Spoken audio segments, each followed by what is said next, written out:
ডান পাশে একটু আগে বক্তৃতা রেখে গিয়েছিলেন বসুর, তিনি হচ্ছেন আমাদের সবার প্রিয় নেতা নারায়ণগঞ্জের নামকে তখন প্রধানমন্ত্রী দেশটার তারেক রহমান।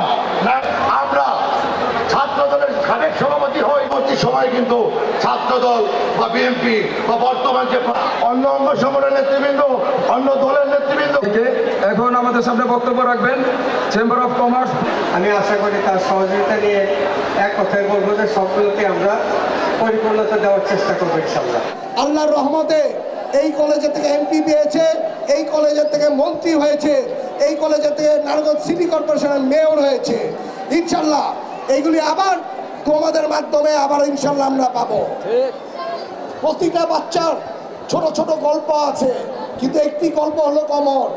সেই গল্পটা কি জানো?